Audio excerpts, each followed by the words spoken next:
Meus amados irmãos e amigos, eu vos saúdo com a doce e gloriosa paz do Senhor. Louvado seja o nosso Deus por mais esta grande oportunidade que Ele tem nos concedido para que estivéssemos aqui junto com você, que é o nosso colaborador, que tem orado por nós, que tem feito conosco essa obra, para que continuemos fazendo. Nós estamos hoje na segunda lição do último trimestre da Escola Bíblica Dominical deste ano. Já passamos 3/4 do ano, mas Deus foi conosco. E eu agradeço a você, a sua família, por ter nos ajudado. Dirijo-me aos nossos amigos professores da Escola Bíblica, os nossos amigos superintendentes e aos alunos que têm abrilhantado a gigantesca escola bíblica espalhada por todo o mundo. Sem aluno não haveria escola, e são vocês que fazem a escola conosco. Portanto, eu quero dizer que nós estamos ali no Augusto Franco 1, na Avenida Juscelino José de Almeida, a antiga Canal 4. Estamos lá cooperando com o pastor Fábio Pinheiro e também sou um dos professores da Escola Bíblica. Se você mora por ali e quer ter esse encontro conosco, é o nosso convidado. Se estiver em qualquer bairro da cidade, nós temos a Escola Bíblica Dominical em todos os bairros. Todos os bairros da capital tem, no mínimo, uma igreja presidida pelo pastor Leonardo Soares. E você é convidado a estar em uma delas ou na sede, se morar ali por perto do Siqueira Campos. Eu quero me referir neste momento, de forma especial, aos nossos secretários da Escola Bíblica. São aqueles que, atrás das cortinas, fora da visão de todos, preparam todo o trabalho para que a escola aconteça com sucesso. Então, Deus abençoe a você, secretário e secretária da nossa Escola Bíblica. Então, nós estamos na lição de número 2.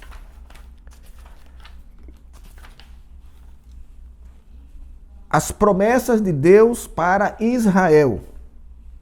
O texto áureo diz: E abençoarei os que te abençoarem, e amaldiçoarei os que te amaldiçoarem. E em ti serão benditas todas as famílias da terra. Gênesis 12, 2. A verdade prática. Ainda que a queda espiritual tenha ocorrido em Israel, há uma gloriosa promessa ao remanescente fiel. As promessas de Deus nunca cairão. E nós começamos essa lição dizendo que trataremos da maior promessa que o Senhor já fez para um povo. Ele escolhe Abraão, de lá de Ur dos Caldeus, de família idólatra, conforme atesta o nosso irmão Josué no capítulo 24, versículo 2, era um homem que servia a outros deuses. Mas Deus se serve deste homem para que, por ele iniciasse um grande projeto nacional. Uma grande nação sairia dele. E interessante é que Deus fala com Abraão, depois ele fala com Isaac, que é seu filho, depois ele fala com Jacó. Ele deu a promessa a Abraão, mas depois ele diz a Isaac: eu sou o Deus de Abraão. Então, tudo que eu prometi a Abraão, cumprirei em você. Depois ele fala isso também a Jacó: tudo que eu falei a Abraão e a Isaac, o teu pai, eu cumprirei em você. Então, louvado seja o Senhor por essa grande promessa que ele fez para Israel e que se cumprirá à risca. É uma questão de tempo, nós não sabemos quando, e sabemos também que nem todos serão salvos, os israelitas, mas os remanescentes, aqueles que continuarem fazendo a vontade de Deus, aqueles que receberem a salvação, esses serão salvos. Porque até hoje existe uma rejeição dos judeus. Eles não aceitaram a Jesus como Senhor, como Salvador, como remidor de Israel. Mas isso acontecerá, a Bíblia diz, em breve tempo e certamente no tempo de Deus. Comenta esse trimestre deste ano o pastor Elinaldo Renovato, lá da Igreja Assembleia de Deus, em Parnamirim, Rio Grande do Norte. Então nós temos que essa lição de hoje, ela está distribuída em 3 itens. O primeiro, Israel, a promessa da criação de uma grande nação. O segundo, outras promessas a Israel. E o terceiro, a promessa de salvação para Israel. Louvado seja o nome do Senhor. Começamos dizendo que Deus faz a promessa a Abraão. E ele diz: far-te-ei uma grande nação. Deus queria dizer, não depende de você, não depende dos deuses que você servia, não depende do tempo que você passou lá da Mesopotâmia, o tempo que você passou em Harã e até entrar em Canaã, nada depende. Não depende disso. Não depende do altar que você levantou em Betel. Não depende de nada. Agora, eu vou levantar por você uma grande nação. E essa nação é exatamente Israel, o que nós chamamos o Israel de Deus. Então, o Abraão, ele recebe um chamado especial de Deus. Capítulos 11 e 12 narram que eles saem de Ur dos Caldeus, eles, seu avô, seu pai, param em um lugar chamado Harã. Coincidentemente, Harã também era o nome do irmão dele que havia morrido, de quem era filho, Ló. Então ele traz Ló, porque o seu irmão Harã havia morrido. Passando um pouco em Harã, Deus aparece a ele e manda que ele saia do meio da família, dos seus parentes, para uma terra que ele mostraria. Então, as coisas de Deus, os projetos de Deus, não são visíveis, não são lógicos. Qual a lógica que teria alguém sair lá de Harã, lá da Mesopotâmia, e ir para uma terra que alguém mostraria? Só que esse alguém era Deus. E Abraão obedece à risca esse chamado especial. E Deus, então, aproveitando-se da disposição de Abraão, ele começa a fazer, começa a criar, começa a aparecer a nação. E no capítulo 12, versículo 2 do livro do Gênesis, nós podemos ver o seguinte: 12, 2. E far-te-ei uma grande nação, e abençoar-te-ei, e engrandecerei, e tu serás uma bênção. Abençoar-te-ei, isso é da parte dele, é ele que tem a bênção. Ele, tendo a bênção, ele é absoluto em dá-la a quem ele quiser. Quando ele abençoa, certamente nós nos engrandeceremos. Quem não ficaria grande? Quem não se multiplicaria quando recebesse a bênção de Deus? Todos aqueles que recebem de Deus alguma coisa, eles são diferentes. Porque o homem é limitado. Mas Deus dá. A Bíblia diz que Deus enriquece e não acrescenta dores. Quer dizer, o que Deus lhe dá hoje, Ele não vai cobrar amanhã. Às vezes, pela nossa ingratidão, nós rejeitamos, jogamos fora, não administramos direito, mas ele não cobra, ele apenas não continuará. E depois ele diz, e serás uma bênção. O que é isso que ele quer dizer? Eu vou te abençoar, você vai ser grande, a bênção que eu lhe der vai ser grande, todos notarão, você será uma referência, você ficará engrandecido. Agora, depois, seja uma bênção.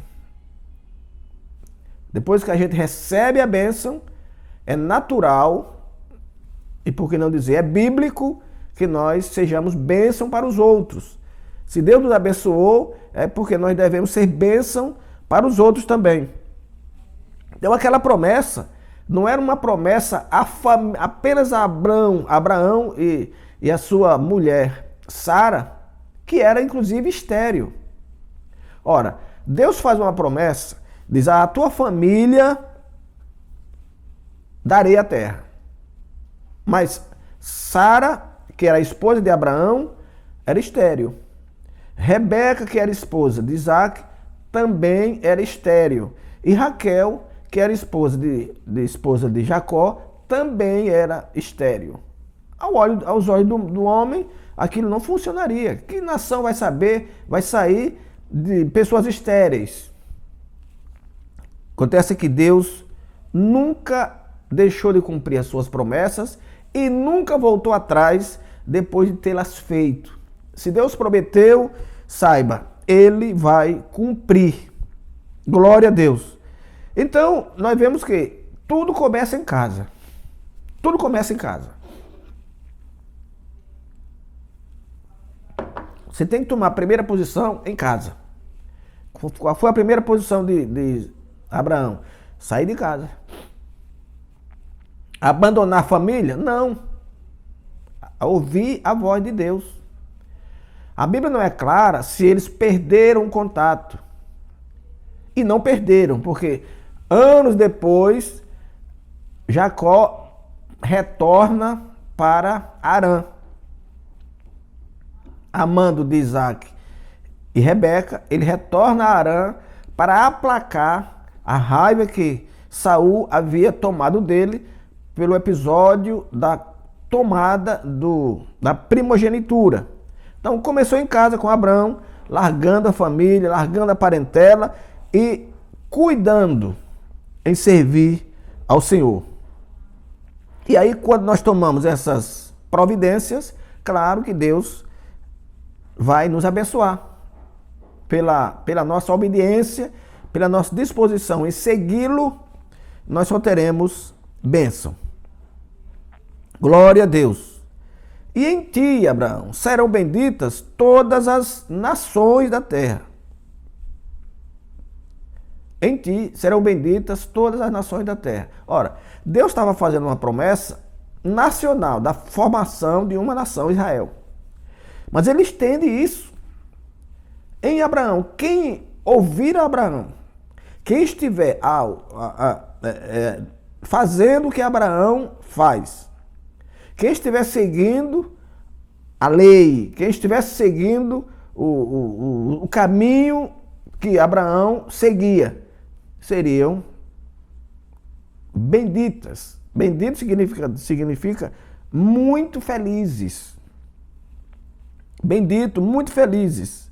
Então, a partir das famílias, nós vemos a primeira família usada nesse grande projeto, Abraão e Sara.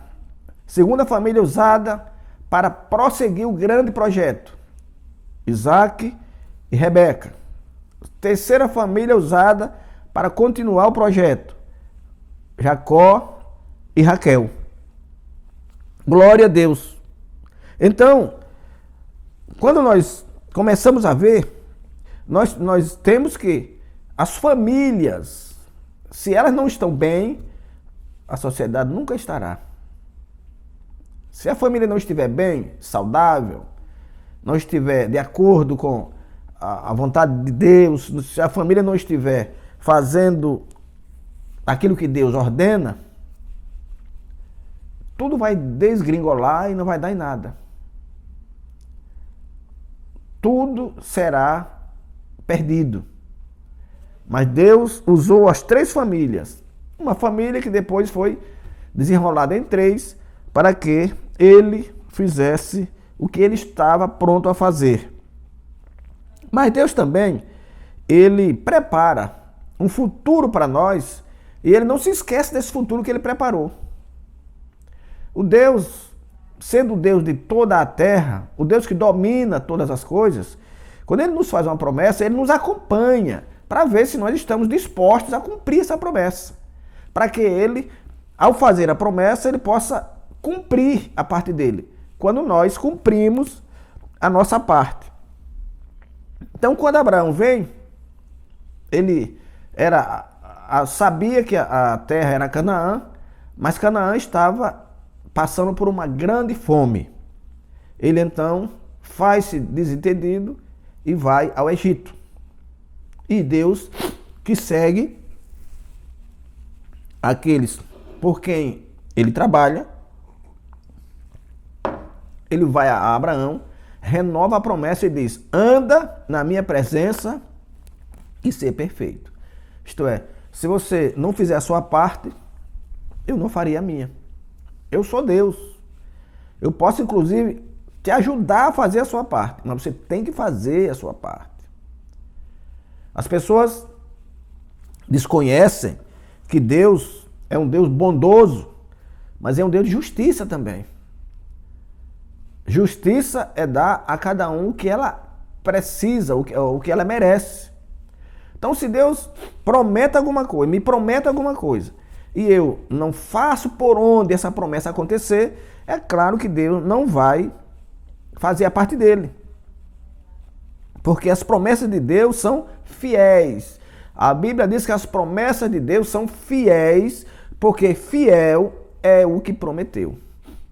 Não há nenhuma possibilidade das promessas de Deus não serem cumpridas quando nós estamos na presença dele, quando nós estamos subordinados à sua palavra. Todas elas serão cumpridas. No meio de toda a incredulidade, no meio de tantas pessoas que não creem, mas as promessas serão cumpridas, porque elas vêm de Deus que nunca mudou e não mudará. A Bíblia diz que Deus só muda em razão do homem. Ele diz que se ele prometer um bem a uma pessoa ou uma nação, e essa pessoa renunciar, ou não fizer com que esse bem chegue, ele também não vai fazer chegar. Se ele intentar o mal contra alguém e a pessoa se arrepender, ele aí perdoa e abençoa. Nós temos um exemplo muito bonito na Bíblia com o rei Manassés, que foi rei de Judá. A Bíblia diz que ele foi o pior rei de Judá. Mas no final da vida, ele se humilhou e Deus perdoou. Então não há nenhum pecado, não há nenhum mal, porventura feito por nós, que venha impedir que Deus perdoe. Porque a promessa dele é perdoar e levar o homem para o céu. Mas nós temos que fazer a nossa parte. Então Deus promete um filho a Abraão. Aí nós vamos, Deus promete um filho a Abraão, cuja esposa era estéril, primeiro, e segunda, muito idosa. Imagine que só Deus pode fazer isso. Para que a promessa que ele havia feito de criar uma nação fosse concretizada, ele promete um filho a Abraão. Agora, a esposa era estéril. E além disso, era idosa. Mas o que é impossível para Deus? Haverá alguma coisa impossível para Deus? O Deus que prometeu é Ele mesmo que vai fazer. E Ele procura, como o apóstolo Paulo diz, as coisas que não são para confundir as que são. Alguém poderia dizer, não, isso não é correto, isso não é verdadeiro. Como é que ele promete um filho para quem é estéril, que não teve até agora, atingiu a velhice e não teve, E agora está velho, como é que vai ter? Mas é Deus, não se inquiete não. Se Deus prometeu, é Ele que vai fazer. Glória ao Senhor. Aí ele promete também um filho a Isaac. Isaac também, a esposa Rebeca era estéril. Mas Deus faz essas coisas para que nós entendamos que Ele é soberano. Que Ele não está limitado a nada. Foi Ele quem abriu a madre, diz a Bíblia, mas é Ele quem fecha também. Alguém que está produzindo, está parindo hoje, amanhã pode cessar, dependendo da vontade dele. E quem é estéril hoje, vive triste, pedindo, amanhã vai ter filhos. Vai ser alegre mãe de filhos, como diz a palavra de Deus. E nasceram, então, os filhos também de Isaac, aliás, de Jacó, apesar da esterilidade de Raquel. Louvado seja o Senhor. Então o Senhor fala com Isaac, no capítulo 26 de Gênesis. Nós vamos ler aqui 26, 3 e 4.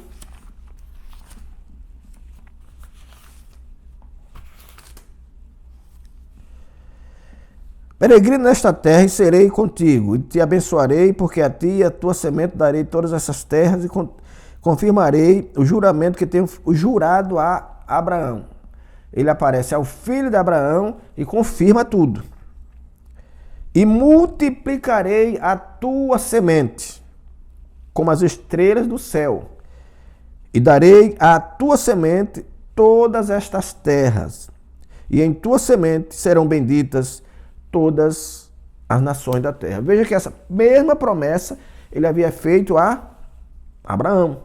Mas ele agora já renova a mesma promessa para Isaac. Como que diz, eu não estou esquecido. Abraão se vai, mas a promessa vai ficar. Porque Deus é eterno. Deus não tem memória. Deus é o ontem, Deus é o hoje, Deus é o amanhã. Glória ao Senhor. O Senhor também fala com Jacó, no mesmo capítulo 28, 1 e 2. E Isaac chamou a Jacó e abençoou e ordenou-lhe e disse, não tomes mulher de entre as filhas de Canaã. Levanta-te e vai a Padã. Lembra que eu disse lá atrás? Padã, o Arã que eu me referi é exatamente isso aqui. Padã, Arã. A casa de Betuel, pai de tua mãe. Então, quem é Betuel? Era o avô de Jacó. E toma de lá uma mulher das filhas de Labão, que era tio de Jacó. Então Deus, quando Ele quer cumprir, ele alarga passos e diminui passos. A Bíblia diz que Rebeca estava exausta, porque Saul tinha casado com 2 mulheres hetéias. E ela disse, eu não quero que Jacó também case com essas mulheres. Se eu já estou tendo trabalho com 2, imagina com mais 1 ou 2. Então Deus prepara e manda ele buscar lá no meio dos seus familiares. Glória a Deus. E ele renova a promessa. Deus não se esquece de nada, mas nós nos esquecemos. Então, para que nós não fiquemos esquecidos e muitas vezes murmurando, ele aparece e renova as promessas. Como prometeu a Abraão, ele aparece novamente, renova a promessa para Isaac, depois reaparece e renova a promessa para Jacó. E nós sabemos que essas promessas lá do Antigo Testamento, da formação de uma nação, da bênção de uma nação, da multiplicação deste povo, ele vem para nós. Ele vem para nós por meio da linhagem de Davi. Temos a história de que o profeta Natã recebeu a ordem de Deus o profeta Samuel recebeu a ordem de Deus para ir ungir Davi. E lá eram 8 filhos, ele passa os 7 e ele pergunta: acabaram-se os mancebos? Porque ele diz: eu vim ungir um, e cadê? Já se acabaram todo mundo? Ele disse: não, falta tá lá no pasto, falta o menor. Não sei, algumas pessoas afirmam que ele era o menor também, além de estatura e importância, não sei. A Bíblia não garante isso. Sei que ele estava lá. Enquanto os outros estavam em casa, ele estava no pasto. Aí o profeta diz: então pode mandar buscar ele, porque nós não nos assentaremos em roda da mesa enquanto ele não vier. Ele vem e é ungido rei. Nessa primeira unção, ele não reina. Depois ele é ungido terceira vez e reina em Hebrom, só sobre Judá. E depois ele é ungido pela terceira vez e reina sobre todo o Israel. Mas da semente de Davi, segundo os evangelhos, é que nasce a promessa para nós. João escreveu dizendo: veio para o que era seu. O que era dele? O povo escolhido, o povo eleito, o Israel de Deus. Veio para o que era seu, mas os seus não o receberam. Então essa promessa passa para nós. Então deu-lhes o direito de serem feitos filhos de Deus aos que creem do seu nome. A promessa que inicialmente é feita lá para os hebreus, agora passa para nós. O Messias, ungido de Deus, que nasce da Virgem Maria para nos trazer a esperança da salvação. Mas, meus amados, Israel cai. Tudo que Deus fez por Israel, até agora, parece ter sido em vão. Israel caiu da própria altura. Alguém que é eleito por Deus, alguém que detém o cuidado de Deus, alguém por quem Deus lutara várias guerras e vencera, guerras que foram vencidas apenas com cânticos, guerras que foram vencidas apenas rodeando os inimigos, mas Israel caiu. Israel caiu. E, como diz a Bíblia, os remanescentes serão salvos. Mas o Israel nacional não aceita Jesus como o remidor, como o salvador. E aí é onde está o nosso cuidado. O Senhor nosso Deus, ele nos chamou das trevas para a maravilhosa luz do Filho do seu amor.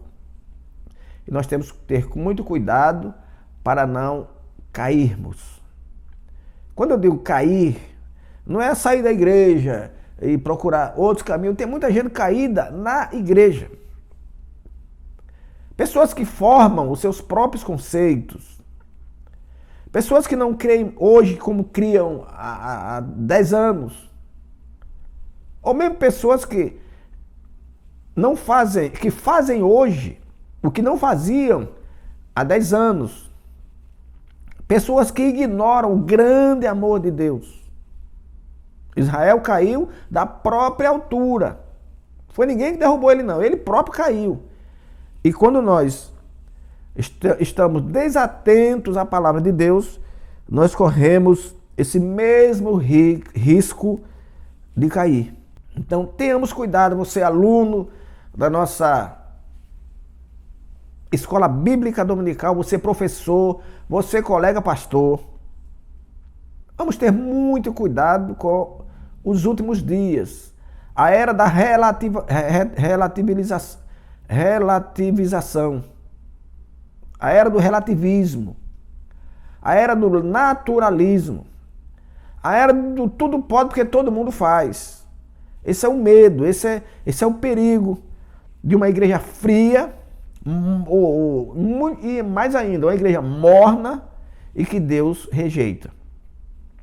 Que nós temos, infelizmente, muitas igrejas cheias com poucos crentes. Igrejas ricas com poucos salvos. Uma igreja que não prega a cruz. Uma igreja que prega o evangelho líquido, aquilo que ele quer pregar. A igreja que escolhe a mensagem para não desagradar determinadas pessoas. Essa igreja precisa se levantar sobre os seus pés, senão fragorosamente cairá no dia da volta do Senhor.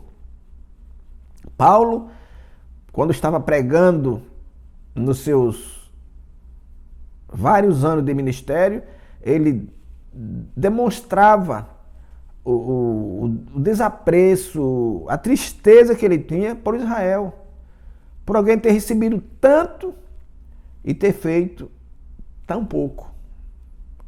Alguém que recebeu tantos bens, inclusive a salvação, que é o maior, e ter retribuído com quase nada. E ele deixava transparecer essa tristeza. Mas Deus promete também a salvação para o Israel. Não serão todos, mas aqueles que reconhecerem Jesus como Salvador, esses serão salvos.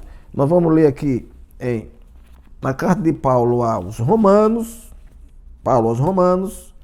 capítulo 9 e versículo 26. E sucederá que, no lugar em que lhes foi dito, vós não sois meu povo, aí serão chamados filhos de Deus. Então, onde as pessoas são rejeitadas, porque não têm a aparência, não praticam a palavra, não são reconhecidas como povo de Deus, essas pessoas serão chamadas não só povo, serão chamadas filhas de Deus. Então é a promessa que Deus tem para Israel, como tem uma promessa para nós também. E no versículo 27 diz assim: também Isaías clamava acerca de Israel, ainda que o número dos filhos de Israel seja como a areia do mar, o remanescente é que será salvo. Então Deus não está muito preocupado com o número, não. Se esse número é de salvo, se esse número é de pessoas santas, se esse número é de pessoas que deixaram o mundo, que largaram o pecado, esses preocupam a Deus. Por esse Deus vai lutar, Deus vai defender. Como Jesus orando a ele disse: Pai, eu te agradeço, porque dos que tu me deste, nenhum se perdeu, a não ser o filho da perdição. Ele se referia a Judas Iscariotes. Então, todos aqueles que obedecem à palavra de Deus, esses serão chamados filhos de Deus.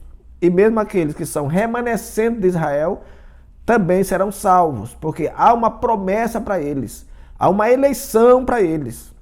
Não foram eles que buscaram a Deus, foi Deus que buscou a eles. Foi Deus que prometeu lá com Abraão, depois desceu para Isaac, para Jacó e disse: as tuas famílias, tanto as 3 dos patriarcas, quanto aquelas outras que queiram seguir a palavra do Senhor. Aquelas que estejam prontos a caminhar após o Senhor Jesus Cristo. Ele nos convida a: quem quer vir após mim, tome cada dia a tua cruz e siga-me. Seguindo a Ele, a possibilidade de erro é zero. Nós nunca erraremos quando estivermos seguindo ao Senhor. Meus amados, que o Senhor nos abençoe e nos guarde, e até o nosso próximo encontro. Inclinai os vossos ouvidos e vinde a mim, ouvi, e a vossa alma viverá.